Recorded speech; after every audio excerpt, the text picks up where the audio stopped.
श्री गुरु परंपरा स्तुति।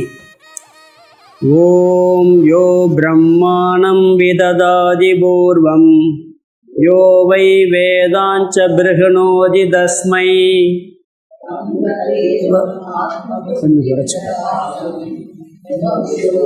शरणमहं प्रपद्ये।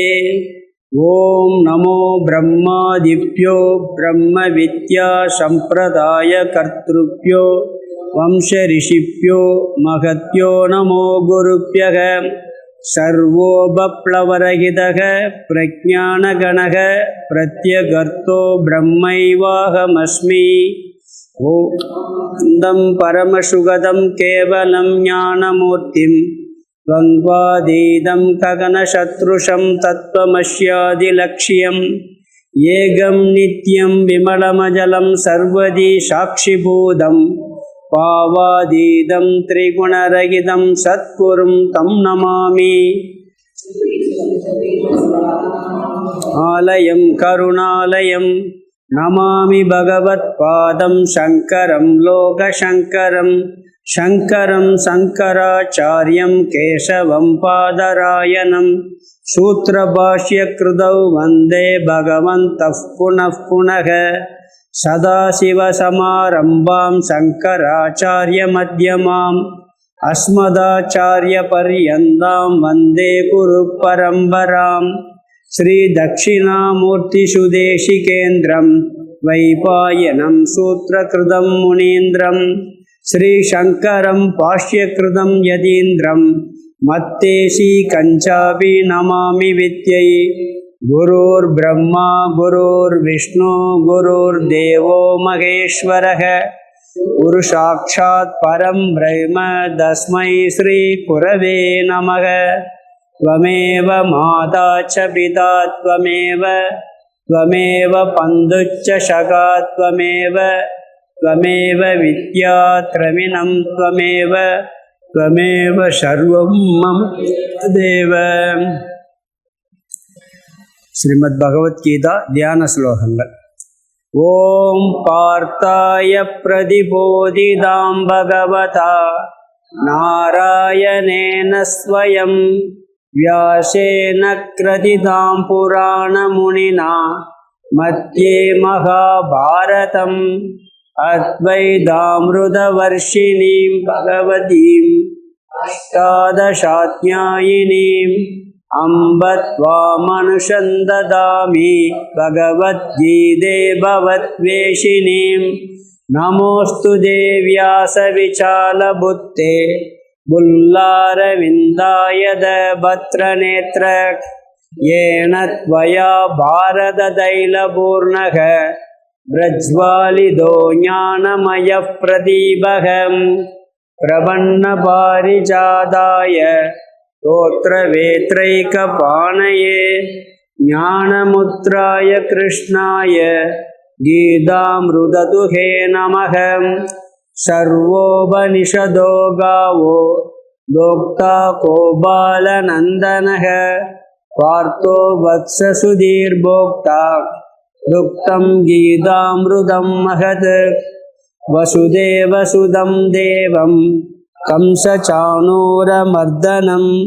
देवकी परमानन्दं कृष्णं वन्दे जगद्गुरुं। द्रोणतडाजयत्र दजला गान्धारनीलोत्पला शल्यग्राहवती कृपेण वहनी कर्णेन वेलाकुला। अश्वत्थामविकर्णकोरमकरा दुर्योधनावर्दिनी शोतीर्णा खलु पाण्डवैरननति कैवर्तक केशवः। पाराचर्यवजः सरोजममलं गीतार्थकन्दोत्कटं नानाज्ञानगकेशरं हरिकथा सम्बोधनाबोधितं। लोके सज्जन षट्पदैरहरहः पेबीयमानं मुदा भूयाद् भारतपङ्कजं कलिमल प्रध्वंसि न श्रेयसे। मूकं करोति वाचालं पंगुं लंघयते गिरिं யத்ருபாதமகம் வந்தே பரமானந்தமாதவம் யம் பிரம்மா வருணேந்திர ருத்ரமருதக சுன்வந்தி திவ்யைஸ்தவைகை வேதை சாங்கபதக்ரமோபனிஷதை காயந்தி யம் சாமகாஹ தியானாவஸ்திததத்கதேன மனசா பஷ்யந்தி யம் யோகினோ யஸ்யாந்தம் ந விதுசுராசுரகணா தேவாய தஸ்மை நமக தேவாய தஸ்மை நமக. அவிநாசி தூ தத்வித்தீம் ஏன சர்வமிதம் ததம் விநாசமவ்யயஸ்யாஸ்ய ந கச்சித் கர்த்துமர்ஹதி. அவிநாசி தூ தத்வித்தீம் ஏன சர்வமிதம் ததம் விநாசமவ்யயஸ்யாஸ்ய ந கச்சித் கர்த்துமர்ஹதி. ஸ்ரீமத் பகவத்கீதை 2வது அத்தியாயம் சாங்கிய யோகம். இதில் நாம் அர்ஜுனனுடைய சரணாகதி பார்த்தோம். பார்த்துட்டு பிறகு பகவான் உபதேசத்தை ஆரம்பித்தார். 11வது ஸ்லோகத்தில் இந்த கீதையினுடைய சாரம் அழகாக சொன்னார். எல்லா துயரத்துக்கும் காரணம் அறியாமைதான். அறியாமை நீங்கினால் அனைத்து துயரமும் நீங்கும். அறியாமையை நீக்க அறிவுதான் வேண்டும், ஞானம்தான் வேண்டும் அப்படிங்கிற கருத்தை 11வது ஸ்லோகத்தில் நமக்கு சொன்னார். நம்ம அதெல்லாம் பார்த்தோம் விரிவாக.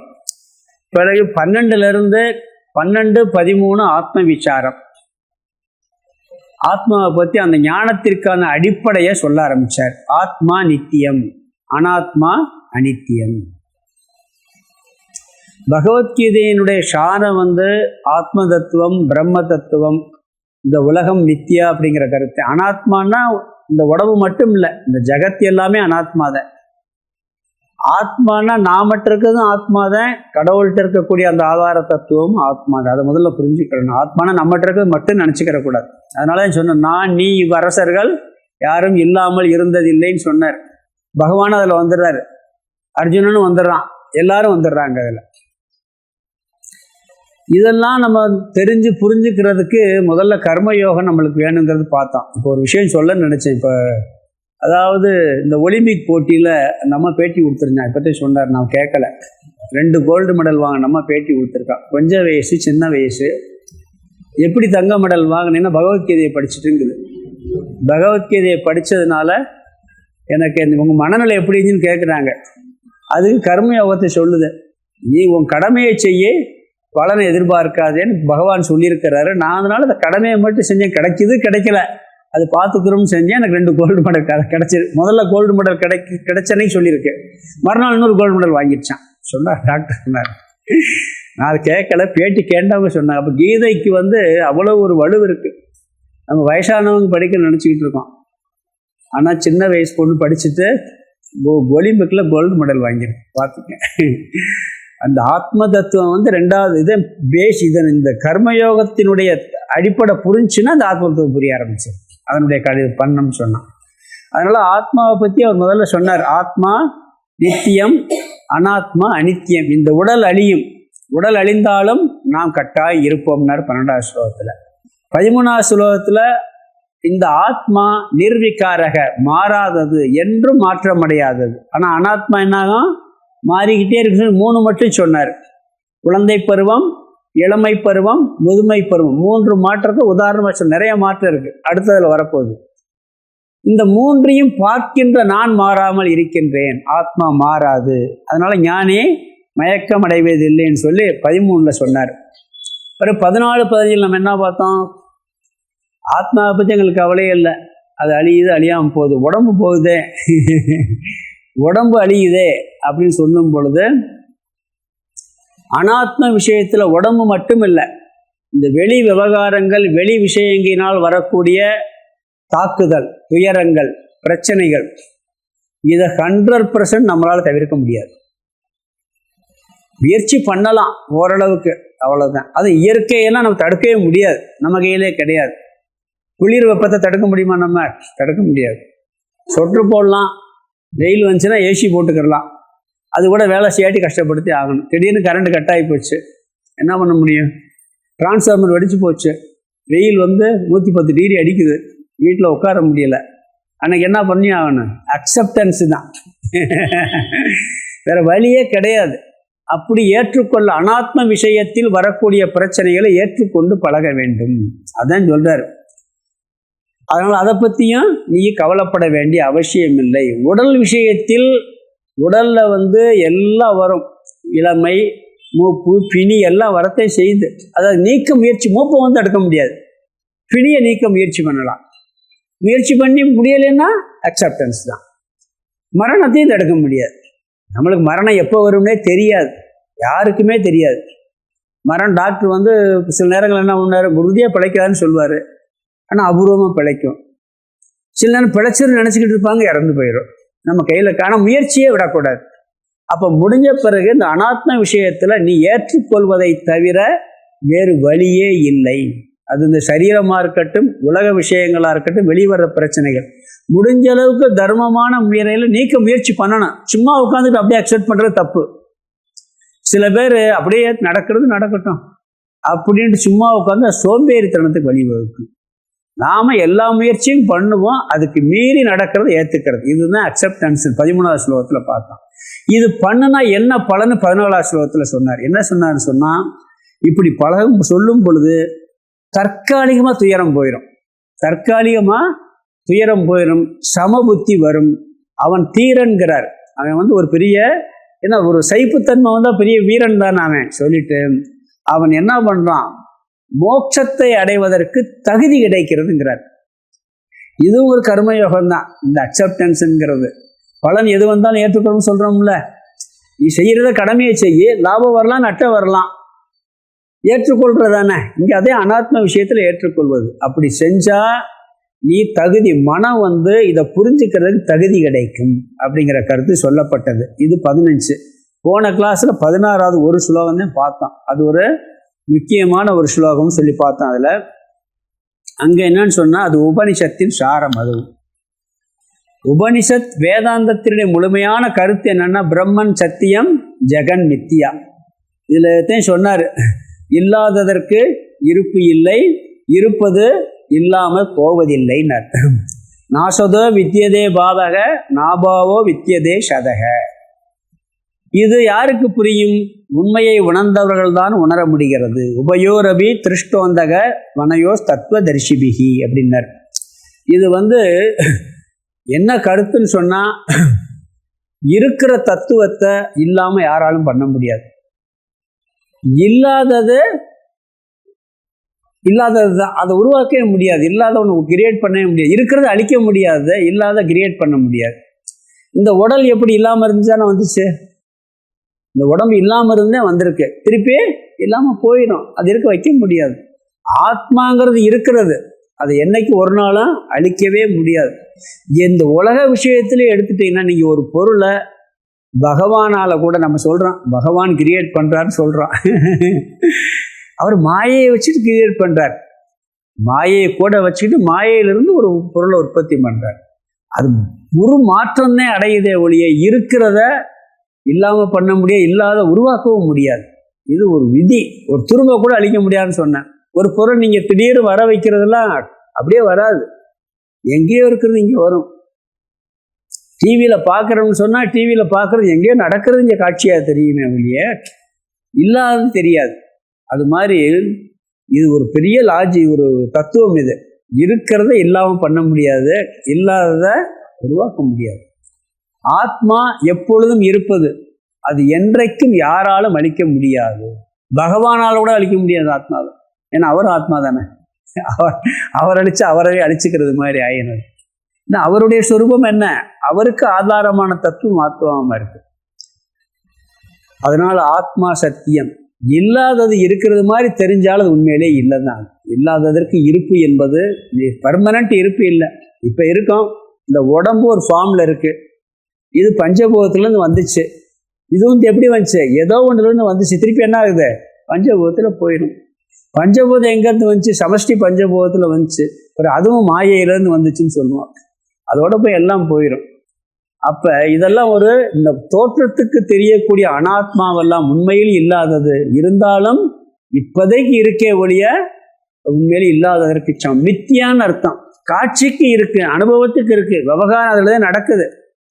பொய்யில தான் விவகாரமே நடக்குது, உண்மையில நடக்குது, பொய்யில தான் நடக்குது. அன்னைக்கு இதில் பஞ்சதேசியில் ஒரு பதிவு சொன்னேன் நினைக்கிறேன். என்னது ஒரு பாட்டு, சினிமா பாட்டு, அபூர்வ ராகங்கள் ஒரு பாட்டு சொன்னேன், அதில் தான் சொன்னேன்னு நினைக்கிறேன்.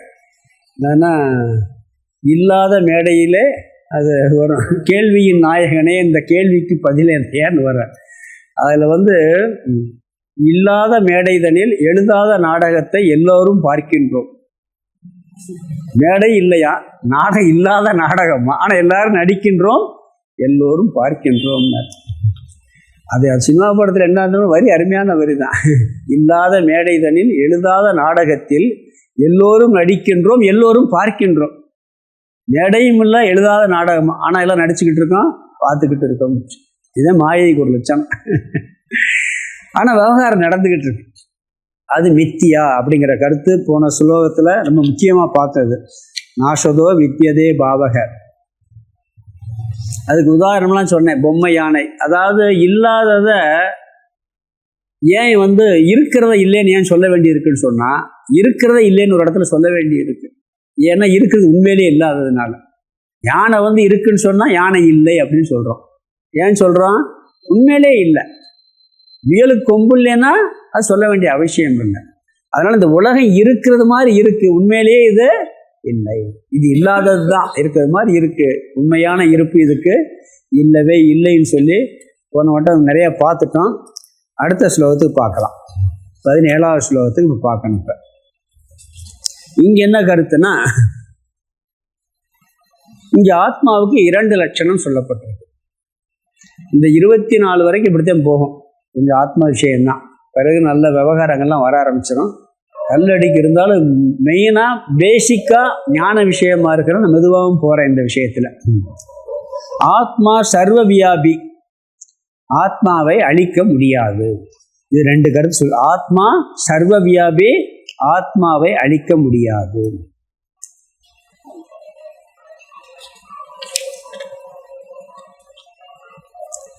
ஆத்மான்னா யாரு, நான் தான். நான் சர்வ வியாபி, நான் எங்கும் நிறைந்தவன், இதை மாதிரி ஒரு பொய் உலகத்தில் சொல்ல முடியுமா? ஆத்மா நான் சொல்லிட்டு நான் எங்கும் சர்வ வியாபி, எங்கும் வியாபித்திருக்கின்றேன் அப்படின்னா இதை மாதிரி ஒரு அட்டை பொய் இருக்குமா? கிருஷ்ணரே பொய் சொல்கிறாரு. அப்போ ஆத்மா சர்வ வியாபி, எந்த பொருள் எங்கும் நிறைந்ததாக இருக்கிறதோ அந்த பொருளை அழிக்கவே முடியாது. இதை நல்லா யோசிச்சு பார்த்தீங்கன்னா அப்புறம் விளக்கத்தில் சொல்கிறேன். எந்த ஒரு பொருள் நிறைவாக முழுமையாக எங்கும் நிறைந்ததாக இருக்கிறதோ அதை அழிக்கவே முடியாது. கொஞ்சம் யோசிச்சு பார்த்தாலே அதனுடைய தத்துவம் புரியும். அதை பார்த்தீங்கன்னா கொஞ்சம் யோசிச்சு பார்த்தா கூட புரியாது. இதில் முதல்ல வரியை பார்த்துட்டு அப்படியே சொல்லுவோம், ஆத்மா சர்வ வியாபி. முதல் விரல் 2வது பைகில் அவினாஷி தூ தத்வித்தி ஏன சர்வமிதம் ததம்ங்கிறார். ஏன சர்வமிதம் ததம், ஏனன்னா எதனால், சர்வமிதம் இவை அனைத்தும், இதம் சர்வம் இவை அனைத்தும் ததம் வியாபிக்கப்பட்டு இருக்கிறதோ. ஏனன்னா எதனால், எதனால என்ன, இந்த ஆத்மாவினால், அழியாத மாறாத சத்தியமாய தூய உணர்வாகி ஆத்மாவினால். ஏன்னா 12வது ஸ்லோகத்தில் அழியாததுன்னு பார்த்தோம், 13ல் மாறாததுன்னு பார்த்தோம், 16ல் சத்தியமானதுன்னு பார்த்தோம். அப்படிப்பட்ட ஆத்மாவினால், ஏன எதனால்னா ஆத்மாவினால், எந்த ஆத்மாவினால், அழியாத மாறாத சத்தியமான ஆத்மாவினால் அர்த்தம். அதனால் என்ன இருக்கு, அந்த ஆத்மா என்ன பண்ணிருக்கு, இதம் சர்வம் இவை அனைத்தும், இவை அனைத்தும் ததம் வியாபிக்கப்பட்டுள்ளது. இந்த ஆத்மாவினால் தான் இந்த அகில பிரபஞ்சமும் வியாபிக்கப்பட்டிருக்கான். இப்ப இருக்கிறதெல்லாம் உண்மையிலே என்ன, ஆத்மாதான். செயின், மோதிரம், வளையல் எல்லாம் எதனால் வியாபிக்கப்பட்டிருக்கு? தங்கத்தினால் வியாபிக்கப்பட்டிருக்கிறது. பூரா தங்கம் தானே. அது மாதிரி நீங்கள் பூமி, பிரபஞ்சம், சூரியன், சந்திரன், நட்சத்திரங்கள், சிவன், விஷ்ணு, பிரம்மா, பார்வதி, லட்சுமி, சரஸ்வதி, யாரை வேணாலும் சொல்லலாம். எல்லாருடைய உண்மையான சொரூபம் என்ன? ஆத்மாவால் வியாபிக்கப்பட்டிருக்கிறது. சர்வம் இதம், இவை அனைத்தும் ஏன எதனால் வியாபிக்கப்பட்டுள்ளதோ அப்படிங்கிறார். கதம் வியாபிக்கப்பட்டுள்ளதோ அதனாலே ஆக்கப்பட்டுள்ளதோ. தங்கத்தினால் தான் நகையெல்லாம் ஆக்கப்பட்டிருக்கிறது மாதிரி ஆத்மாவினுடைய உண்மையான தன்மையினால்தான் இவை அனைத்தும் வியாபிக்கப்பட்டிருக்கிறது. அதை தவிர வேற எதுவுமே இல்லைன்னு அர்த்தம். எல்லாம் அதனால இருக்குன்னா அதை தவிர வேற ஒண்ணுமே இல்லை. ஒரு ஏலத்தோடு காதலத்தோடு போட்டிருக்கு, ஒருத்தர் வளையல் போட்டிருக்காரு, கழுத்து நிறைய நெக்லஸ், சங்கிலி போட்டிருக்காங்க. எல்லாம் என்ன? அது தோடா இருந்தாலும் சரி, மூக்கத்தியா, எல்லாம் தங்கத்தினால் வியாபிக்கப்பட்டிருக்கிறது. பகவான் நிறைய ஆபரணங்கள் போட்டிருக்காரு. யாரு? விஷ்ணு பகவான் போட்டிருப்பாரு. அது எதனால வியாபிக்கப்பட்டிருக்கு? அதுவும் தங்கம் தான். ஏழை வீட்டில் போட்டிருக்க தோடும் தங்கம் தான். விஷ்ணு போட்டிருக்க தங்கத்தை விட்டு வேற ஏதாவது இருக்குமா?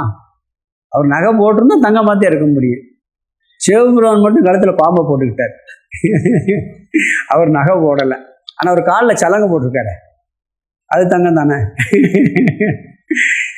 அப்போ சிவன் போட்டாலும் சரி, பார்வதி போட்டாலும் சரி, யார் போட்டாலும் தங்கம் தங்கம் தான். நகை ஆபரணங்கள் பெருசாக இருக்கலாம், சிறுசாக இருக்கலாம், ஆனால் எல்லாம் அது மாதிரி இந்த உலகத்தில் யாராக இருந்தாலும் அங்கு அடிப்படை ஆதாரமான தத்துவம், அழியாத தத்துவம் ஆத்மாவாகத்தான் இருக்கிறது.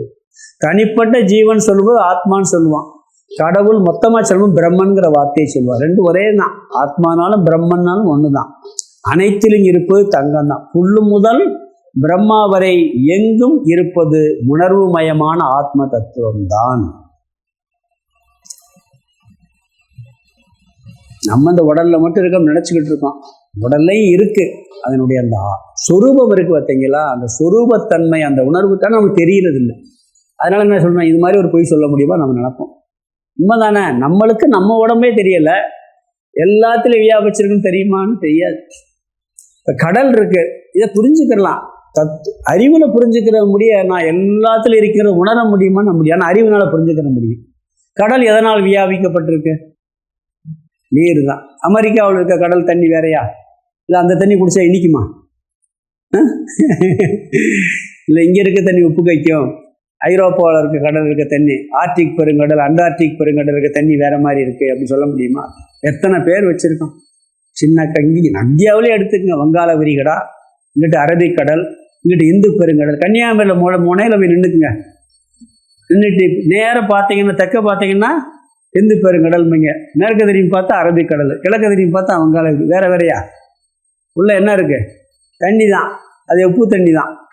அதை தவிர வேற ஏதாவது இருக்கா?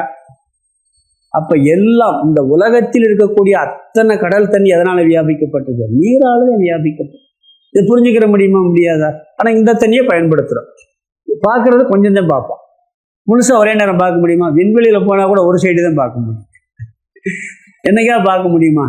முழு கடலையும் ஒரு சேர பாத்திர முடியுமா? ஆனா புரிஞ்சுக்கிற முடியுதா இல்லையா? அப்படி இந்த ஆத்ம தத்துவமானது வியாபிக்கப்பட்டிருக்கிறது. கொஞ்சம் நல்ல அடிக்குது, போக நல்லா இருக்கு, பார்க்கலாம்.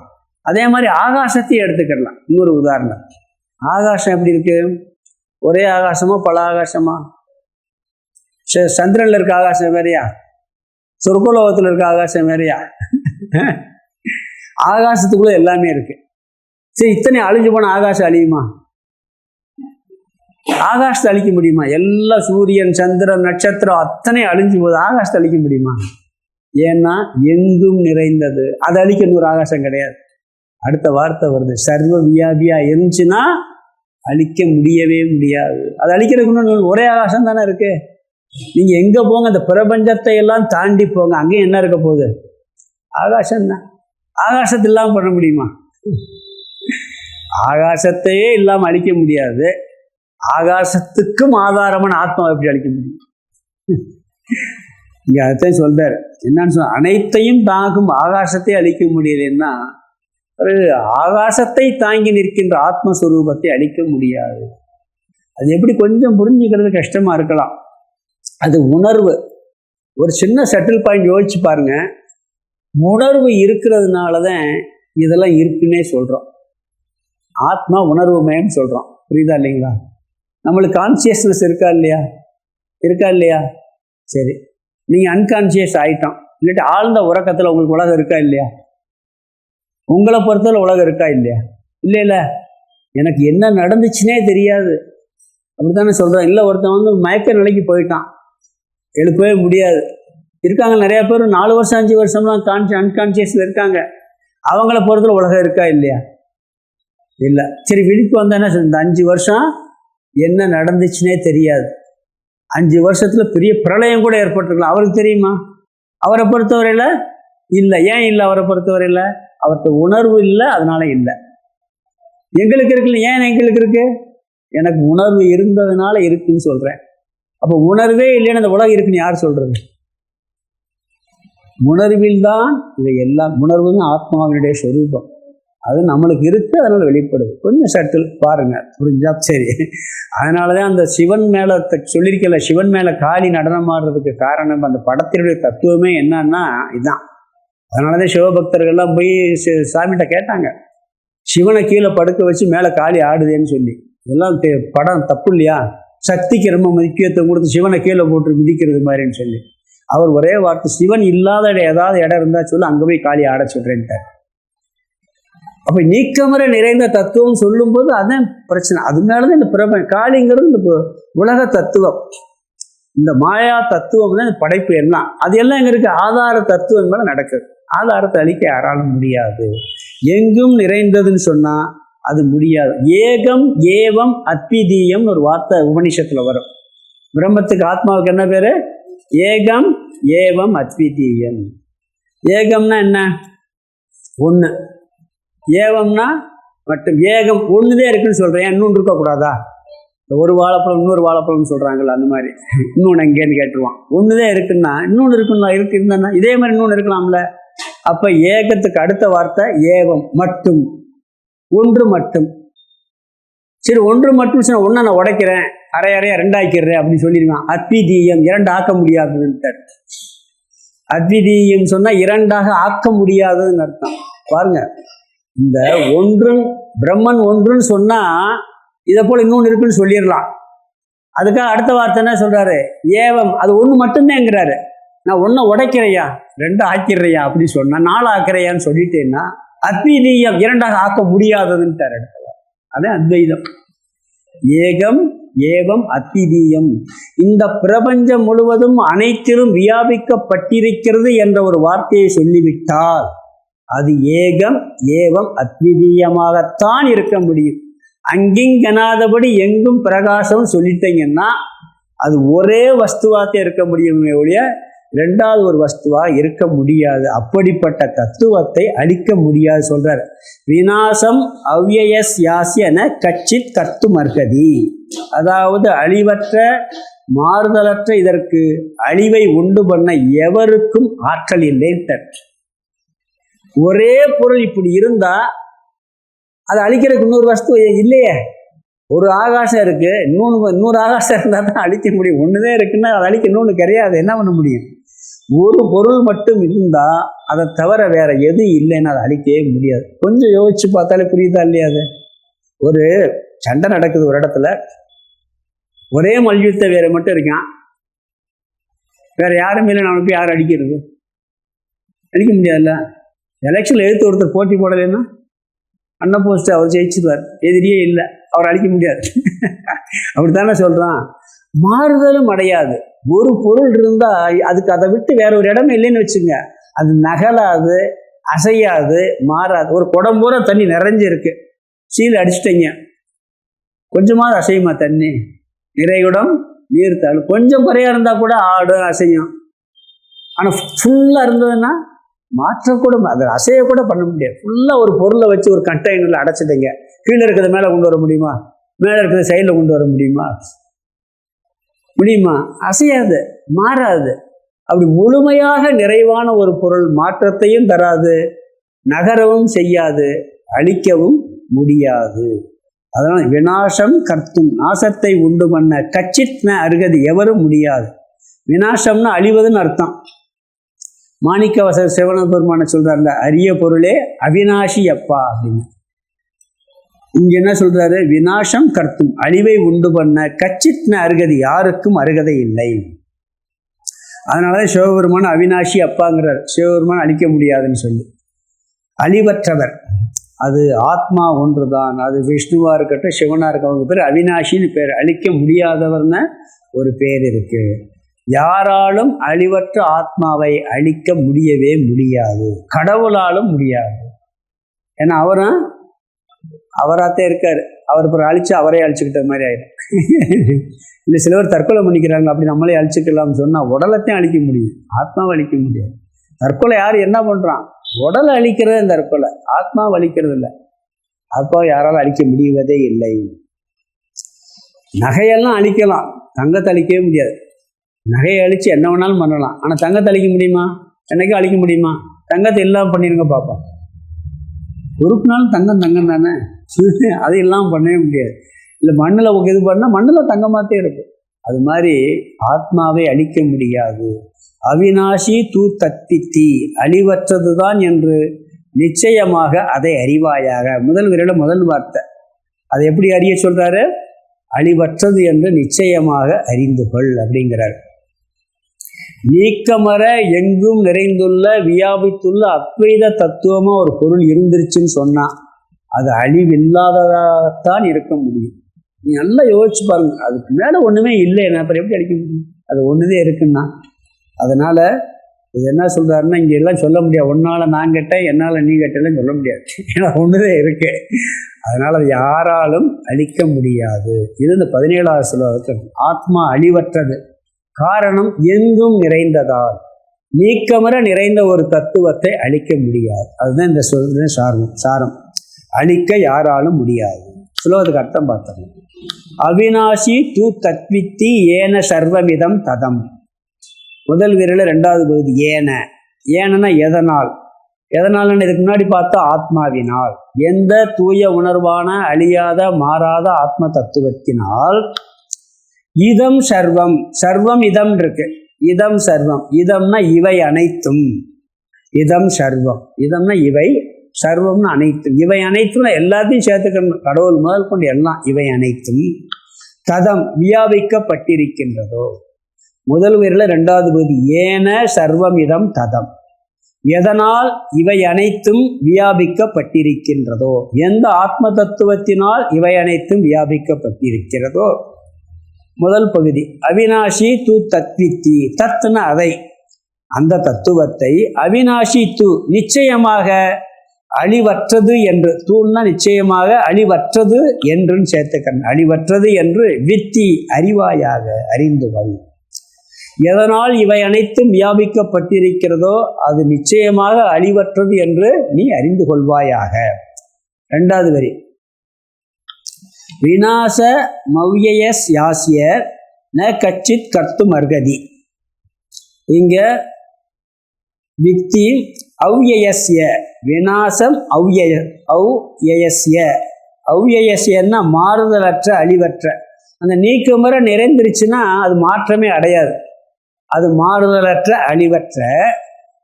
அடுத்த வார்த்தை அஸ்ய, அதற்கு இதற்கு. விநாசம் முதல் வார்த்தை. விநாசம்னா அழிவை. ந கச்சித் கர்த்தும், கர்த்தும்னா உண்டு பண்ண, அழிவை உண்டு பண்ண. ந கச்சித் அர்கதி, கச்சித்னா எவரும், ந அர்கதி ஆற்றல் பெற்றவர் அல்லர், யாராலும் அதை அழிக்க முடியாது.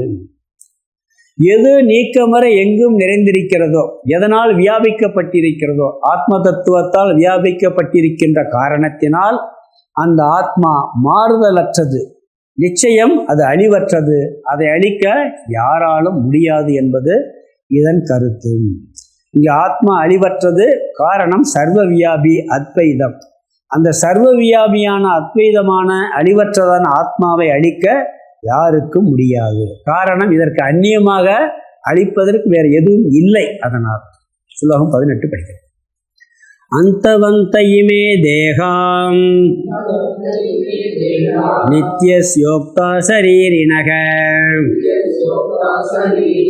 அநாசினோ பிரமேயஸ்ய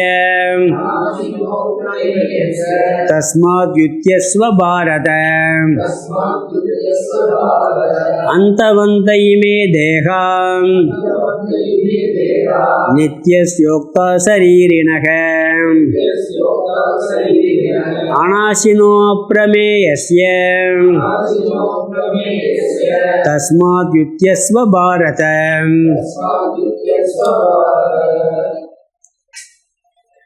இங்க ஆத்மா நித்தியம்னு சொன்னாரு.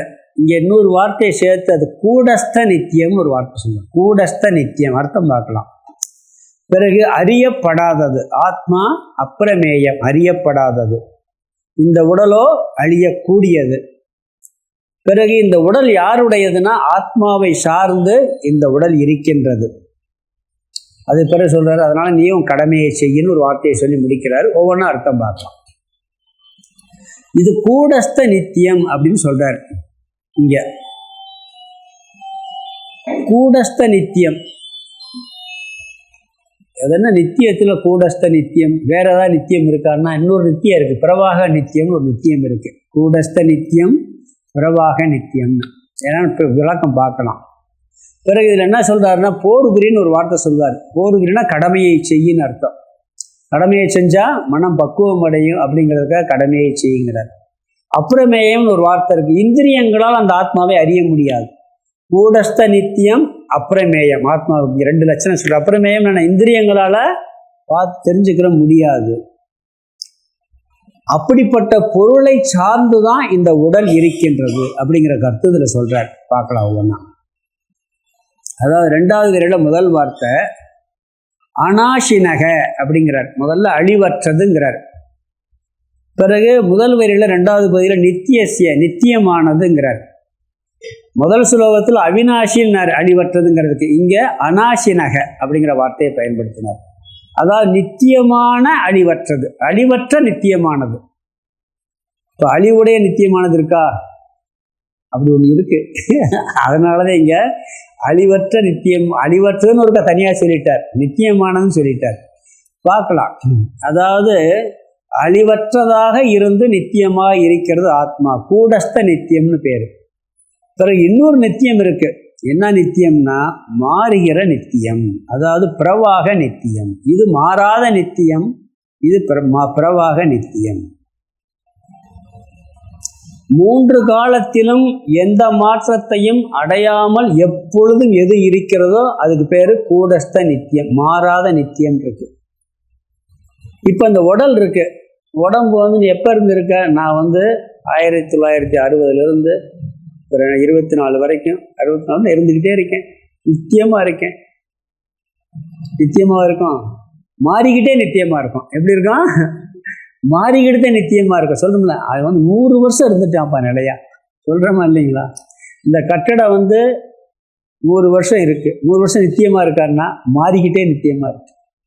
நதி நீர் இருக்குல்ல, நதி நீர் கங்கை வற்றாத ஜீவ நதி தானே. எத்தனை 1000 வருஷம் ஓடிக்கிட்டு இருக்கு. எப்போ பார்த்தாலும் அங்கே தண்ணி இருந்துக்கிட்டே இருக்கு. நிலையா தண்ணி இருந்துக்கிட்டே இருக்கு. நித்தியமா ஓடிக்கிட்டே இருக்கு. சொல்றமா இல்லையா? ஒரு செகண்ட்ல பார்த்த தண்ணி அடுத்த செகண்ட் நீங்க பார்க்கல. பார்க்குறீங்களா? நீங்க நான் நதியில போய் நின்று பார்க்குறீங்க. அது லட்சக்கணக்கான வருஷமா அந்த நீர் ஓடிக்கிட்டே இருக்குப்பா. எப்பயும் வற்றாத ஜீவ நதி. வைகை அப்படி இல்லை, இருக்கு, இல்லாம போயிருது. ஆனா கங்கை, ஆனா அது எப்படிப்பட்ட நித்தியம்? மாறிக்கொண்டே இருக்கின்ற நித்தியம். ஒரு செகண்ட்ல பார்த்த தண்ணி அடுத்த செகண்ட் பார்த்தல, அதையும் நம்ம நித்தியங்கிறோம். இந்த உடம்புலே சொல்றாங்க, ஒவ்வொரு நிமிஷம் எத்தனையோ செல்லுகள் செத்து புதுசா தோண்டிக்கிட்டே இருக்கான். ஆனா நிலையா இருக்கிற மாதிரி தெரியுது. இது மாறுகின்ற நித்தியம். இப்படி அதாவது அழிந்து அது மாறிக்கிட்டே இருக்கக்கூடிய ஒரு நித்திய அவஸ்தை இருக்கு. அப்படிப்பட்ட நித்தியம் இல்லை ஆத்மா அப்படிங்கிறத சொல்ற. புரியுதா? 2 வித்தியாசம் புரியுதா? பொதுவாக நித்தியம்னாரு. இங்க அழியாத மாறாத நித்தியம் அப்படிங்கிறார். அழிவற்ற நித்தியம், கூடஸ்த நித்தியம், பிரவாக நித்தியம்னு பேரு. இந்த உலகம் நித்தியமா இருக்குன்னு சொல்லி நம்மெல்லாம் போயிடுவோம்ப்பா. எத்தனையோ மனிதர்கள் போயாச்சு. பூமியும் சந்திரனும் நித்தியமாக இருக்குன்னு நம்ம சொல்கிறோம். ஆனால் உண்மையிலே எப்படி நித்தியமாக இருக்குது தெரியுமா? அதுக்குள்ளே அதுக்கு ஒரு டேட் ஆஃப் டெத்து வச்சாச்சு. யாருக்கு? பூமிக்கு. ஒரு கட்டடம் கட்டி இது 500 வருஷம் உழைக்கும்னு சொல்லிட்டீங்கன்னா 500 வருஷத்துக்குள்ளே என்ன ஒரே நாளே அழிஞ்சு போயிடும். உள்ளுக்குள்ளே கொஞ்சமாக அழிஞ்சிக்கிட்டே இருக்கும். மாறிக்கிட்டே 500 வருஷம் நித்தியமாக இருக்குது. அப்படிப்பட்ட நித்தியம் ஆத்மா கிடையாது. அது மாறாத, அசையாத, அழியாத ஒரு நித்தியமான ஒரு பொருளாக இருக்கிறது. 200 கோடி வருஷம் இந்த உலகம் இருக்குது. 200 கோடி வருஷம் கழித்து அழியும்னா 200 கோடி வருஷம் நித்தியமாக இருக்கலை, உள்ளுக்குள்ளேயே மாற்றம் இருந்து கொண்டே இருக்கிறது. இந்த இடம் நித்தியமாக இருக்குன்னு சொல்ல 100 வருஷத்துக்கு முன்னாடி எப்படி இருந்துச்சு? வேறு மாதிரி இருந்துச்சு. இந்த இடங்கனக்குள்ளேயே தான்ப்பா இருக்குது. ஆனால் மரம் செடி கொடி இருந்திருக்கும், பிறகு ஒரு மாற்றம் வந்திருக்கும், பிறகு இப்படி மாறிக்கிட்டே அந்த இடம் நிச்சயமாக இருக்குது. இப்போ இந்த உலகத்தில் இமயமலை இருக்குது பார்த்தீங்களா, அதுதான் புதுசாக தோன்றின மலையா. அங்கே கடல் இருந்துங்கிறாங்க. அந்த கல்லெல்லாம் பார்த்தா ஸ்ட்ராங்காக இருக்காது. கடைசியாக தோன்றின மலை இமயமலையா. அந்த பார்த்து மண்ணாட்டே இருக்குது. அதில் மேக்சிமம் பார்த்தீங்கன்னா பனிக்கட்டி மண்ணும் தான். அந்த கல் ஸ்ட்ராங்காகவே இருக்காது. ஏன்னா புதுசாக தோன்றிய மலையாது. அப்போ நம்ம இமயமலையே பெருசாக சொல்லிக்கிட்டு இருக்கோம். அதுக்கு முன்னாடி கடல் இருந்தாங்க. அப்படி கூட சயின்ஸ் சொல்லுது அது. அப்போ இந்த உலகம் எப்படி ஆயிருக்கு? கடல் இருந்த இடத்துல மேடு வந்திருக்கு. தமிழ்நாடு என்ன சொன்ன, எங்கேயோ வரைக்கும் இருந்துங்கிறாங்க, இப்போ சுருங்கிருச்சுங்கிறாங்க. குமரிக்கண்டம் சொல்லி கடலுக்குள்ள இருக்குங்கிறாங்க. ஆனால் மாறிக்கிட்டே தான் நித்தியமாக இருக்குது. உலகம் இருக்குன்னா உள்ளுக்குள்ள எத்தனை மாற்றம் நடந்துக்கிட்டு இருக்கு. இப்படி மாறிக்கொண்டு ஆத்மா நித்தியமாக இருக்கான்னா அது கிடையவே கிடையாது. பிரளய காலத்தில் ஒடுங்குது, மீண்டும் வருகிறது. சரி, இந்த ஆத்மா எங்கும் இருக்கிறது. ஆனால் என்ன சொல்றாருன்னா, இந்த ஆத்மாவினுடைய சரீரநகங்கிற சரீரத்திலிருந்து வெளிப்படுதுங்கிறார். எல்லா இடத்துலையும் இருக்குன்னு சொல்லிட்டோம் அப்படிப்பட்ட ஆத்மா. ஆனால் எங்கே தெரியுது? சரீரத்துலேருந்து நம்ம பார்க்க முடியும். வெளியே பார்க்கறது தெரியறதில்லை, வெளிப்படுது சரீரத்தில். சரீரநக சரீரத்தில் உறையும் ஆத்மாவினுடைய வெளிப்படும் ஆத்மா எல்லா இடத்துலையும் இருந்தாலும் வெளிப்படுவது இந்த சரீரத்துக்குள்ள சூக்ஷ்ம சரீரத்தில் வெளிப்படும். தத்துவமாக சொல்லிக்கிட்டு இருக்காரு. இப்போ கீதையில் ஆரம்பத்தில் கொஞ்சம் தத்துவமாக சொல்லி தான் போகிறாரு. ஃபர்ஸ்ட்டில் பேசிக்கில் இதெல்லாம் வேதாந்தத்தில் கை லெவல் சப்ஜெக்டை முதல்ல கொண்டு வந்துட்டார். சூரியன் எல்லா இடத்துலையும் பிரதி இருக்குது. சூரிய வெளிச்சம், சூரிய உருவ பிம்பம் எங்கே தெரியுது? கண்ணாடியில் மட்டும்தான் தெரியும். பகலில் போகிறோம், சூரிய வெளிச்சம் எல்லா இடத்துலையும் படுதா இல்லையா? ஆனால் கண்ணாடி வச்சா சூரியனே தெரியும். எல்லா இடத்துலையும் சூரிய வெளிச்சம் இருக்குது, ஆனால் கண்ணாடியிலையும் சூரிய வெளிச்சம் இருக்குது. இருந்தாலும் கண்ணாடியில் சூரிய உருவமே தெரியும். ஆத்மா எல்லா இடத்துலையும் இருக்குது. ஆனால் அந்த உணர்வு எங்கே வெளிப்படுதுன்னா நம்மளுடைய மனசில் வெளிப்படுது. இந்த சரீரத்தில் வெளிப்படக்கூடிய அந்த ஆத்மா அப்படிங்கிறார். அதுக்கு அடுத்த வார்த்தை சொல்றார், வெளிப்படும் இடம் இந்த சரீரம். அடுத்து பார்க்க முடியாது, இந்திரியங்களால் அறிய முடியாது. அப்ரமேயஸ்ய. இதில் ஒரு சின்ன விஷயம், நம்ம உலகத்தில் ஒரு பொருளை தெரிஞ்சுக்கிறோம்னா 3 விஷயம் இருக்கணும். அதாவது பிரமேயம், ஒரு விஷயம் இருக்கு, ஒரு பொருள் இருக்கணும். பொருள் இருந்தால் தான் நம்ம பொருள் இல்லாட்டி பார்க்க முடியுமா? விண்வெளியில் போகிற ஒன்றுமே இல்லாட்டி எதை பார்ப்பீங்க? ஒரு பொருளை அறியணும்னா அந்த பொருள் இருக்கணும். இதுக்கு பேர் பிரமேயம்னு பேர். இந்த வாட்சை அறியறேன்னா இதுக்கு பேர் பிரமேயம்னு பேர். இது மட்டும் இருந்தால் பார்க்க முடியுமான்னா பார்க்குற கருவி வேணும். கண்ணு வேணுமா இல்லையா? நான் இது என்னன்னு சொன்னால் பிரமாணம், அறியக்கூடிய பொருள். அறிபவன் நான் வேணும். நான் இருந்தால் மட்டும் பத்தாது, நான் இருக்கணும், பார்க்குற கண்ணு இருக்கணும், பொருள் இருக்கணும். இதுக்கு பேர் பிரமேயம். நான் பிரமாதா, அறிபவன். கண்ணு கருவி, பிரமாணம். இந்த 3 இருந்தால் தான் ஒரு பொருளை போய் தெரிஞ்சுக்க. பிரமேயம், பிரமாதா, பிரமாணம். வார்த்தை தெரிஞ்சுக்குங்க. ஏன்னா இந்த வார்த்தையெல்லாம் வேற நிறையா வரும். அறிபவன் நான், அறிய பயன்படுத்தும் கருவி கண், அறியப்படும் பொருள். இது பேரு பிரமேயம்னு பேரு. இது ஆத்மா இந்த வாட்சி அறியறது மாதிரி அறிய முடியாது. அப்ரமேயஸ்யன்டர். இந்திரியங்களால் கண்ணுனால பார்த்து அறிய முடியாது, காதுனால கேட்டு அறிய முடியாது, நாக்குனால சுவைச்சு அறிய முடியாது, இல்லை இதுக்காக வாடை இருந்தால் முகர்த்து அறியலாம், தொட்டு பார்த்து அறிய முடியாது. 5 இந்திரியங்களால் அறிய முடியாத ஒரு வஸ்துவாக இருக்கிறது. வெளி விஷயங்களை அறியறது மாதிரி அறிய முடியாது, ஆனால் அறிஞ்சுக்கிட்டு இருக்கோம். அதை நான் ஏற்கனவே சொல்லியிருக்கேன். நம்ம நல்லா எல்லாத்தையும் பார்க்கறதுக்கு கண்ணு வேணும், வெளிச்சம் வேணும், எல்லாம் வேணும். எல்லாம் வெளியே இருக்கிறது தெரிஞ்சுக்கிறதுக்கு. நான் இருக்கேன்னு தெரிஞ்சுக்கிறதுக்கு ஏதாவது இந்திரியங்கள் வேணுமா? 5 இந்திரியத்தை பயன்படுத்தணுமா? நீங்கள் நல்லா யோசிச்சு பாருங்க. நல்லா இருட்டு ரூமில் உட்காந்துருக்கீங்க, நீங்கள் இருக்கிறது தெரிஞ்சுக்கிறோன்னா சத்தம் போட்டு பார்க்கணுமா, கண்ணை திறந்து பார்க்கணுமா, மோந்து பார்க்கணுமா, தொட்டு பார்க்கணுமா? ஏதாவது தேவை இருக்கா? ஆனால் தெரியுது. அப்போ இந்திரியங்களுக்கு விஷயம் இல்லாமலேயே அது தெரியுது. விஷயமாக அறிய முடியாது. அதாவது ஒரு உபனிஷத்தில் ஒரு மந்திரம் வருது, கண் எதனால் பார்க்கிறதோ, கண் எதனால் பார்க்கிறதோ கண்ணால் எதை பார்க்க முடியாது. இந்த கண்ணு பார்க்கறதுக்கு உள்ள ஒரு அந்த உணர்வு தத்துவம் வேணும். ஆனால் கண்ணு அதை பார்க்காது. எதனால் கேட்கப்படுகிறதோ எதை கேட்க முடியாதோ, எதனால் பார்க்கப்படுகிறதோ எதை பார்க்க முடியாதோ, இது ஒவ்வொரு 5 இந்தியும் சொல்லிட்டே வருவார். அப்ப கண்ணுனால எல்லாத்தையும் பார்க்கலாம், ஆனா அதை பார்க்க கண்ணு முடியாது. அது இருந்தாதே கண்ணே பார்க்கும். இன்னும் கொஞ்சம் விளக்கமா பார்க்குறேன், சொல்றேன் நான். 5 இந்திரியங்களால் பார்க்க முடியாது. திருத்திரிசை விவேகம் நடத்திக்கிட்டு இருக்காருங்க சாமி. திருத்திரிசை விவேகம் அது ஃபுல்லா வேதாந்தம். முதல்ல ஆத்ம தத்துவத்துக்கு இந்த திருத்திரிசை விவேகம். அறிபவனும் அறியப்படும் பொருளும் ஒன்னார்கள். அறியப்படுபவை எதுவோ அது நான் அல்ல. இப்ப இந்த வாட்ச் அறிகிற இது நான் சொல்லுவேனா? நான் சொல்ல முடியுமா? இது அறியப்படும் பொருளா இருக்குது, நான் சொல்லவே முடியாது. சொல்ல முடியுமா? சொல்ல முடியாது. சரி, இந்த புஸ்தகம் அறியப்படும் பொருள். இப்போ இங்கே எல்லாரும் அறியப்படும் பொருள் நான் கிடையாது. இப்போ நான் இந்த சட்டையை போட்டிருக்கேன், சட்டை அறியப்படும் பொருள். அப்போ இது நான் வேற, சட்டை வேற, வாட்ச் வேற, நான் வேற. அப்போ அறியப்படும் பொருள் வேறையா இருக்கணும், நான் வேறையா இருக்கணும். அப்படித்தானே இருக்க முடியும். வேற இருக்க முடியுமா? அறியப்படும் பொருள் நானா இருக்க முடியுமா? இருக்க முடியும். அப்போ அறியப்படும் பொருள் வேற, நான் வேற. இந்த உடம்பை நான் அறியறேன்னா அறியலையா? கண்ணுனால இதை அறியறேன். கண் இருக்குங்கிறத நான் அறியறேனா இல்லையா? கண்ணு திறந்திருக்கு, பார்க்குது, பார்க்கல, நல்லா தெரியுது, நல்லா தெரியல, காது கேட்குது, சரியா கேட்கல, கொஞ்சம் சத்தமா சவுண்ட் வைங்கன்னு சொல்றோம். ஏன்னா காது இருக்கு, நமக்கு தெரியுது. அப்ப இந்த இந்திரியங்கள் எல்லாம் நான் அறியறதுனால இந்திரியங்கள் நானா? அறியப்படும் பொருள் நானா இருக்க முடியுமா? இருக்க முடியாது. அறியப்படும் பொருள் நானாக இருக்கவே முடியாது. சரி, இந்திரியங்கள் எல்லாம் மனசுதான் அறியுதுன்னா, மனசையும் நான் அறியறேனே. என் மனசு நல்லா இருக்கு, என் மனசே இன்னைக்கு சரியில்லைப்பா, காலையில இருந்து என் மனசு படுற பாடு இருக்கே அப்படிங்கிறோம். சொல்றோமா இல்லையா? இன்னைக்கு மனசு குதூகலமா இருக்கு, என்னன்னே தெரியல, அப்படி ஒரு சந்தோஷமா இருக்கு மனசுல. மனசை பார்க்கிறேன். பார்க்கப்படும் பொருள் பார்ப்பவனாக இருக்க முடியாது. இப்ப இது கண்ணு பார்க்குது, கண்ணு இதைத்தானே பார்த்துரும். இது கண்ணை பார்க்குமா? கண்ணு இதை அறியும், இது கண்ணை அறியுமா? கொஞ்சம் யோசிச்சு பாருங்க, நல்லா கொஞ்சம் கவனமா கேட்டாத்தே புரியும். கண்ணுனால இதை பார்க்குறேன், இது கண்ணை பார்க்குமா? என்னைக்காவது பார்க்காதுல்ல. அப்ப எது பார்க்கப்படுதோ அது பார்ப்பதை பார்க்க முடியாது. உண்மையா இல்லையா? சரி, கண்ணு பார்க்கறத மனசு, நான் எங்கேயோ உட்காந்துருக்கேன், முன்னாடி 4 பேர் நடந்து போறாங்க, மனசு எங்கேயோ இருக்கு. அப்ப என் கண்ணு தெரியறது இல்லை.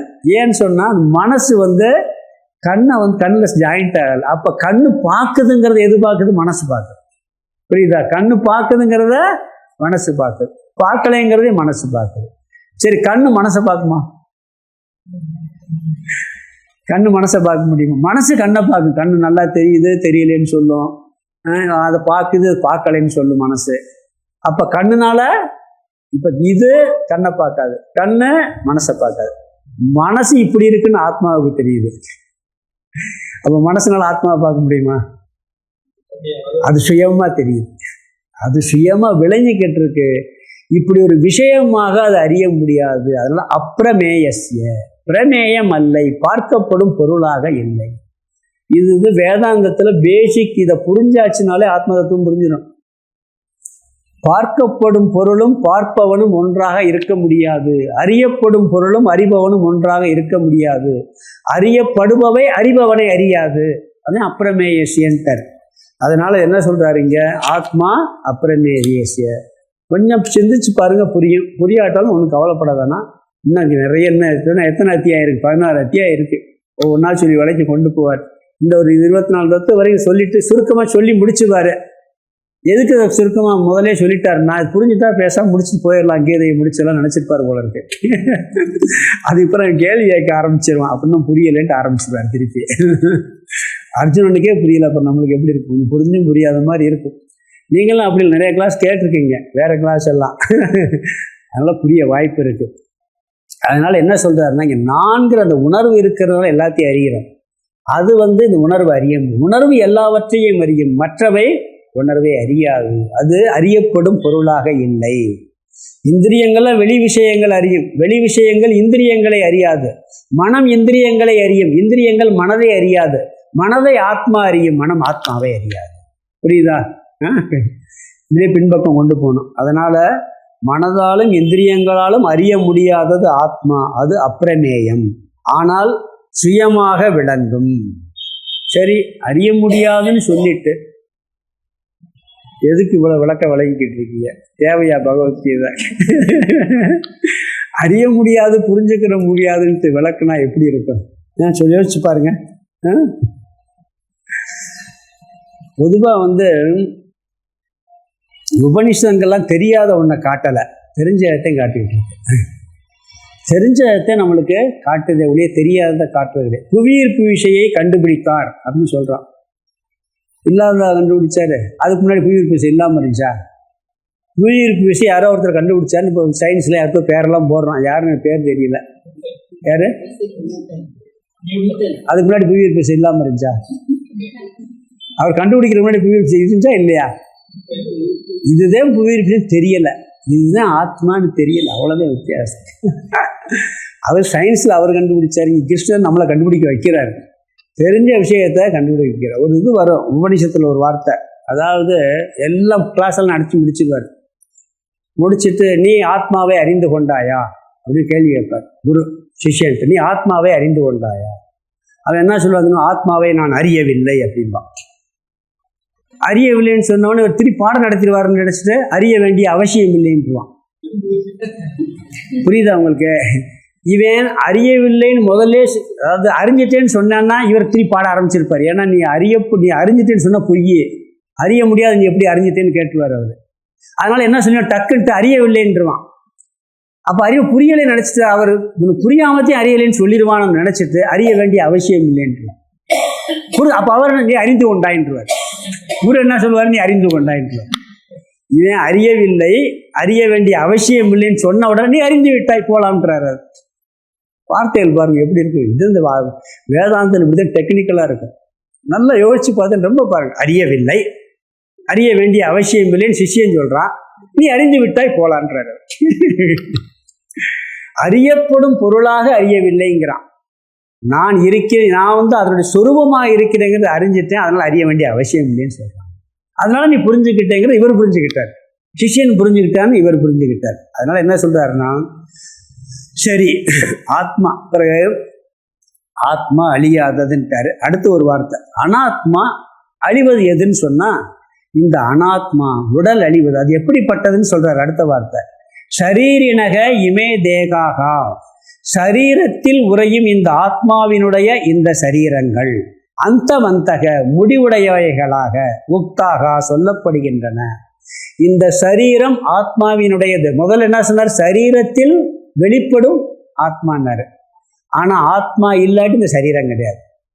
ஆத்மாவை சார்ந்துதான் இந்த சரீரம் இருக்கு. ஆத்மா எப்பொழுது இருக்கு? சரீரம்னா இது போயிட்டு வேற வேற சரீரம் எடுத்து போயிட்டே இருக்கமே.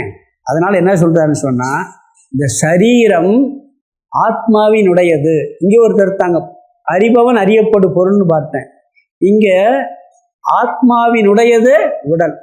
எது என்னுடையதுன்னு சொல்றேன்னா அதெல்லாம் நித்தியம் கிடையாது. இது ஒரு தத்துவம். அதேது அப்படியே. இந்த வாட்ச் என்னுடையது, இது நான் இல்லை. இந்த புஸ்தகம் என்னுடையது, நான் இல்லை. இந்த சட்டை என்னுடையது, நான் இல்லை. என்னுடைய உடல்னு சொல்லியாச்சுன்னா உடம்பு நான். என்னுடையதுன்னு அதெல்லாம் போய்கிட்டே இருக்கு, மாறிக்கிட்டே இருக்கு, அழிஞ்சிக்கிட்டே இருக்கு. இந்த உடல் என்னுடையதுன்னு சொல்றேனா இல்லையா? மனசை என்னுடையதுன்னு தானே சொல்றான். என்னுடைய மனசு சரியில்லை, என்னுடைய உடம்பு சரியில்லை. நம்ம ஏற்கனவே நிறைய தடவை சொல்லியிருக்கோம், லாங்குவேஜ்லேயே தத்துவத்தோடு நம்ம பேசுகிறோம். இப்போ காய்ச்சல் வந்தால் நம்ம என்ன சொல்கிறோம்? உடம்பு முடியலைன்னா என்னுடைய உடம்பு சரியில்லை, மனசு சரியில்லைன்னா என்னுடைய மனசும் சரியில்லை. இங்கிலீஷில் என்ன சொல்லுவாங்க? ஐ ஆம் சஃபரிங். இங்கே நான் சரியில்லைன்னு என்ன சொல்லுவோம்? நீங்கள் டாக்டர்கிட்ட போய் நான் சரியில்லைன்னு சொன்னால் என்ன சொல்லுவார் டாக்டர்? இங்கே வர வேண்டியதில்லை, வேறு இடத்துக்கு போயிருந்துருவார். சொல்லுவாரா சொல்ல மாட்டாங்களா? அதை கூட பாருங்க, என்னுடையன்னு டாக்டர்கிட்டே சொல்கிறோம். இங்கிலீஷ் வேர்ட்ஸ் அப்படி இல்லை, அப்படி தானே இருக்கு. இங்கிலீஷ் ஐ ஆம் சஃபரிங் தானே சொல்லுவான்.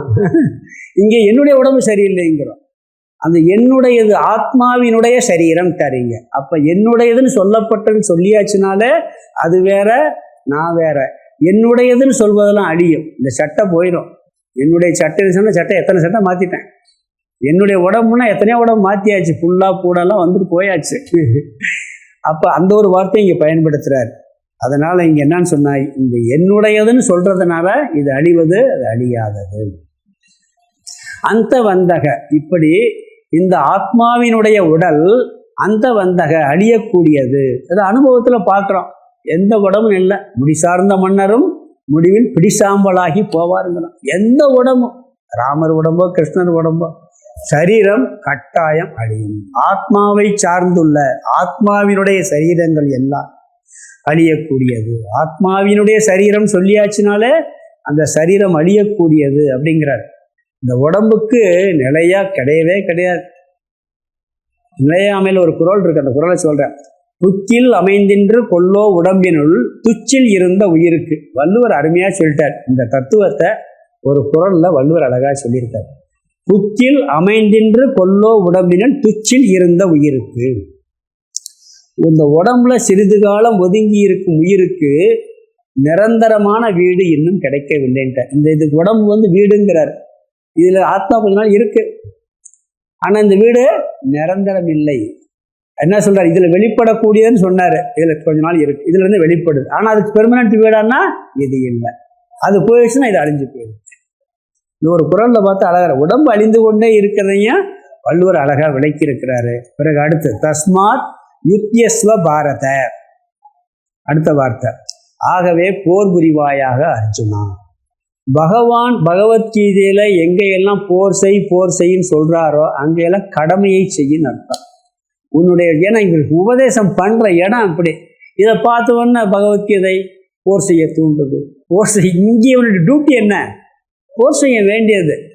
அதனால என்ன போர்மையை, அதனால நீ என்ன பண்ண, கடமையை செய். போர் செய்யணும்னு அர்த்தம், உன்னுடைய கடமையை செய். இந்த உடம்பெல்லாம் அழியும். அதில் இன்னொரு விஷயம் இருக்கு. ஏன்னு சொன்னா, எப்படிப்பட்ட சூழ்நிலையிலும் இது கடமையிலும் தவறக்கூடாதுன்னு கருத்து இருக்கு. என்ன சூழ்நிலை வந்தாலும் கடமையில தவறக்கூடாது. சினிமா படங்களே நிறைய படம் பாருங்க, அப்படித்தான். பழைய படம் நீதிக்கு பின் பாசம்னு ஒரு படம். ரெண்டு பேரும் அப்படியே கடமைக்கு, நீதிக்கு பின் பாசம் என்ன, கடமையை செய்வாங்க. தங்கப்பதக்கம் என்ன படம், கடமைக்காக இல்லையவே அழிப்பாரு. ஆனவே சொல்றாருல்ல, இவர் பீஷ்மரை கொள்றதுக்கு யோசிக்கிறான் அர்ஜுனன். சினிமாவில் எடுத்து நான் மகனை சொல்றது மாதிரி இருக்கா இல்லைங்களா? நிறைய சினிமாவெல்லாம் அப்படித்தான் வருது. கடமையிலும் தவறக்கூடாது. உன்னுடைய சுதர்மத்தை செய். அப்படி செஞ்சேன்னா இந்த தத்துவம் புரியலைன்னா உனக்கு பக்குவம் வந்துருங்கிறார். நீ இதெல்லாம் விட்டுட்டு உன் கடமையை டியூட்டியை ஒழுங்கா செஞ்சேன்னு சொன்னா உனக்கு புரியாட்டால் கூட மனப்பக்குவம் பின்னாடி புரிய ஆரம்பிச்சு. கர்மயோகத்தினுடைய விதை மாதிரி கூட சொல்லலாம். அர்ஜுனனுடைய கடமை உயிர்களை கொள்ளுவது. அதனால என்ன பண்ணிட்டாரு, போர் புரி அப்படிங்கிறார். ஆத்ம தத்துவம் புரியலைன்னா நாம கடமையை செய்யணும். என்ன கிளாஸ்க்கு வரலாம், கேட்கலாம், கேட்டுக்கிட்டே இருப்போம். கேட்குற வரை புரியுது புரியலை, அதானே கர்மயோகம். அதானே புரியுதோ புரியலையோ நாம் கேட்குறத கேட்போம். இந்த இப்போ சொன்னல ஆரம்பத்தில் ஒலிம்பிக்கில் சொன்னம்மா, கீதையை படித்தேன், ஒலிம்பிக்கில் தங்கப்பதக்கம் வாங்கிட்டேன். எப்படி மனநிலையில் இருந்தீங்க? தங்கப்பதக்கம் கிடைக்குதோ கிடைக்கலையோ கடமையை செய்வோம்ட்டு. அது மாதிரி கிளாஸுக்கு போகிறது கடமை. புரிகிறது புரியாதது அது பகவானுடைய கருணை. நல்லா புரியலாம், அரைகுறையாக புரியலாம், லேட்டாக புரியலாம். போகிறத கடமையை செஞ்சுக்கிட்டே இருந்தால் ஒரு நாளைக்கு மனப்பக்குவம் பலன் கிடைச்சிடும். இது கர்மயோகம் பார்க்கும்போது விளக்கம் நிறையா பார்ப்போம். ஆக இந்த ஸ்லோகத்தினுடைய அர்த்தம் என்ன? ஆத்மா அழியாதது, நித்தியமானது, அப்பிரமேயம், அறியப்பட முடியாதது, இந்த சரீரத்தில் வெளிப்படுவது. அதே நேரத்தில் இந்த சரீரத்தில் தான் வெளிப்படும், சரீரத்தை சார்ந்துதான் இருக்கக்கூடியது. பிறகு சுதர்மம், கடமையை செய்யின்னு சொல்லி இந்த ஸ்லோகத்தை சொல்லியிருக்காரு. ஸ்லோகத்துக்கு அர்த்தத்தை பார்த்துடலாம். அந்தவந்த இமே தேகா நித்தியஸ்யோக்தா சரீரணக. நித்தியசிய முதல் வரியில இந்த ரெண்டாவது பகுதி நித்தியசிய என்றும் உள்ளதும். ரெண்டாவது வரியில் முதல் வார்த்தை எடுத்துங்க, அநாசினக அழிவற்றதும். இந்த என்றும் உள்ளது அழிவற்றதுங்கிறத கூடஸ்த நித்தியம்னு பேரு, மாறாத நித்தியம்னு அர்த்தம். அது இந்த வார்த்தைக்கு அர்த்தம். என்றும் உள்ளதும் அழிவற்றதும். அப்ரமேயஸ்ய, அதுக்கு அடுத்த வார்த்தை ரெண்டாவது இல்லை, அநாசினோ அப்ரமேயஸ்ய. அப்ரமேயஸ்யன்னா இந்திரியங்களால் அறியப்பட முடியாததும். இந்திரியங்களால் சேர்த்துக்கணும். பிரமேயஸ்ய அப்ரமேயஸ்யன்னா அறியப்பட முடியாதது. எதனால? இந்திரியங்களால் அறியப்பட முடியாததும். அடுத்து முதல் வரியில கடைசி வார்த்தை சரீரனக, சரீரத்தில் உறையும் ஆத்மாவினுடைய முதல் வரி அந்த வந்த இமே தேகா, இமே தேகான இந்த உடல்கள், சரீரத்தில் உறையும் ஆத்மாவினுடைய இந்த உடல்கள் அந்த வந்தக முதல் வார்த்தை முடிவுடையவைகளாக உக்தாகா, நித்தியஸ் யோக்தாகான்னு இருக்கு, அதை பிரிச்சு நித்தியக உக்தாகான்னு வரும். நித்தியஸ்ய உக்தாகா சொல்லப்படுகின்றன. இந்த உடல்கள் சரீரத்தில் உறையும் ஆத்மாவினுடைய இந்த உடல்கள் முடிவுடையவைகளாக சொல்லப்படுகின்றன. இந்த உடலுக்கு இறப்பு வந்துடும், முடிவடைஞ்சு போகும் சொல்றார். தஸ்மாத் ரெண்டாவது பகுதி தஸ்மாத் ஆதலால், பாரத கடைசி வார்த்தை அர்ஜுனா யுத் யஸ்வ போர் புரிவாயாக, உனது கடமையை செய்வாயாக. என்றும் உள்ளதும் அழிவற்றதும் இந்திரியங்களால் அறியப்பட முடியாததும் சரீரத்தில் உறையும் ஆத்மாவினுடைய இந்த உடல்கள் முடிவுடையவைகளாக சொல்லப்படுகின்றன. ஆதலால் ஏ அர்ஜுனா போர் புரிவாயாக. இங்க இந்த ஸ்லோகத்துல ஆத்மா அழியாது நித்தியமானதுங்கிற ஒரு வார்த்தையை சொல்றார். அழியாதுன்னு ஒரு இடத்துல சொல்லியிருக்கார், நித்தியமானது ரெண்டையும் சேர்த்து சொல்றதுக்கு காரணம், நித்தியத்துல இன்னொரு நித்தியம் இருக்கு. எது? அழிஞ்சுக்கிட்டே நித்தியமா இருக்குது, பிரவாக நித்தியம். இங்க கூடஸ்த நித்தியம், அழியாத நித்தியம் இருக்கா சொன்னார். பிறகு இந்திரியங்களால் அறியப்பட முடியாது, ஏன்னா அதுதான் அறிவதற்கு ஆதாரமா இருக்கு, சுயமாக விளங்கி கொண்டிருக்கிறது. அதனால பிரமேயம்னா அறியப்படுவது, அப்பிரமேயம்னா அறியப்பட முடியாதது. ஆனால் இந்த சரீரம் அழியக்கூடியது. சரீரம் எப்படிப்பட்டது? ஆத்மாவை சார்ந்திருப்பது, ஆத்மாவினுடையது இந்த சரீரம். அந்த சரீரம் ஆத்மாவினுடையதுனால ஆத்மா வேற சரீரம் வேற, அது முடிவுடையது. இதெல்லாம் இப்படி இருக்கிறதுனால நீயே போர் புரிவாயாகன்னு உன்னுடைய கடமையை செய். கடமையை செய்தால் உனக்கு இதெல்லாம் கொஞ்ச நாளில் புரிய ஆரம்பிச்சிடும் அப்படிங்கிறதுக்காகவும் நம்ம எடுத்துக்கலாம். இது இந்த ஸ்லோகத்தினுடைய சாரம். அடுத்த ஸ்லோகத்தை அடுத்த வகுப்பில் பார்க்கலாம். ஓம் பூர்ணமத பூர்ணமிதம் பூர்ணாத் பூர்ணமுதச்யதே பூர்ணஸ்ய பூர்ணமாதாய பூர்ணமேவாவசிஷ்யதே. ஓம் சாந்தி சாந்தி சாந்தி. ஹரிஹி ஓம் ஆதிகுருநாத சுவாமிக்கு ஜெய்.